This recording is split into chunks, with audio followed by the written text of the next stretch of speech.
गंडक नदी इस बार भी तबाही मचा सकती है और इसको देखते हुए सरकार ने अप्रोच रोड तो काट दिया है, लेकिन क्या वाकई ये काफी है? क्योंकि पिछले साल जिस तरह से गंडक नदी ने तबाही मचाई थी और खासतौर पर गोपालगंज जो इलाका है, जिला है, उस क्षेत्र में कई जगह पर बांध टूटे थे।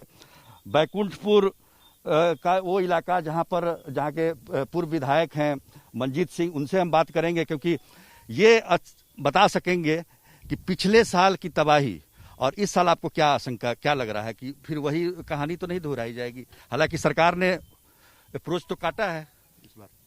पिछले साल 70 घाट पुल का उद्घाटन लगभग 350 करोड़ की लागत से हुई थी और पिछले साल बाढ़ के कारण ये टूटा और इस बार सरकार 2-3 स्थानों पर अप्रोच सड़क को काट रही है पानी निकालने के लिए।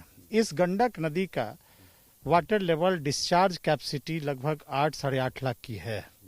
जब 8-8.5 लाख की डिस्चार्ज कैपेसिटी है, उसी के मुताबिक बांध, तटबंध, सड़कियों का निर्माण किया गया या पुल का निर्माण किया गया, तो ये 4 लाख क्यूसेक्स पानी जो गंडक नदी बराज से आ रहा है इस गंडक नदी में, तो 4 लाख पर ही 3 जगह अप्रोच सड़क सरकार के द्वारा क्यों काटे गए? और जब इतनी मात्रा में पानी डिस्चार्ज होते थे तो उस वाटर लेवल को देखकर यहाँ पर विभिन्न सड़कों में अप्रोच बनाने चाहिए थे, पुल पुलियों का निर्माण करना चाहिए।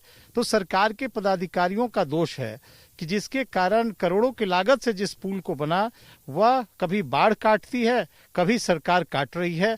यह दुर्भाग्यपूर्ण है और सरकार ने अब तक जांच करके वैसे दोषी पदाधिकारियों पर कार्रवाई नहीं की गई है। सुजीत जी, एक सबसे इम्पोर्टेंट बात है कि यह सामने जो आप गांव देख रहे हैं वह पकहा, शीतलपुर, बहरामपुर का गांव है। बहुत पहले वहां जमींदारी बांध हुआ करता था जो विलोपित हो गया।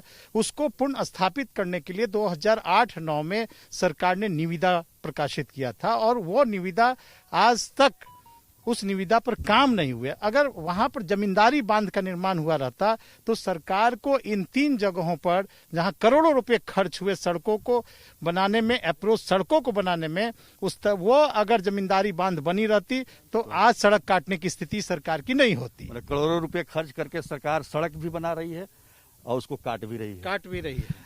पिछले साल जो बाढ़ आई थी उसमें आपका गाँव और आपका जो इलाका है वो काफी प्रभावित हुआ था। उसको देखते हुए आपको लगता है कि सरकार ने इस साल कुछ तैयारी की है, विशेष तैयारी की है? बिहार सरकार का कैलेंडर बना हुआ है कि कब तक तटबंध बांधों और कटाव निरोधक कार्य को पूरा करना है और यह काम 30 अप्रैल तक पूरा किया जाना था।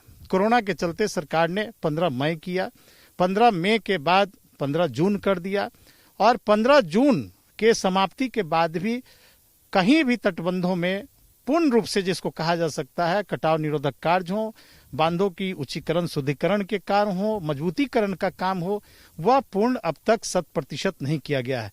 कहीं भी जून के महीने में बरसात में बाढ़ और बांधों का काम नहीं होता है और होता भी है तो वह सफलतापूर्वक नहीं माना जा सकता है। इसलिए पूरी आशंका है कि जिस तरह से कामों में विलंब किया गया, सरकार ने जिस तरह से निविदा विलंब से प्रकाशित की, कार्य आदेश विलंब से दिए गए और अब तक काम पूरे नहीं हुए हैं। नदियों में नई पानी भी आ गई है, बराज से भी पानी 4.5 लाख क्यूसेक आज आ रहा है, उससे हमारा तटबंध सुरक्षित है। यह आशंका है कि इस वर्ष भी यह गोपालगंज सारण बाढ़ से डूबेगा।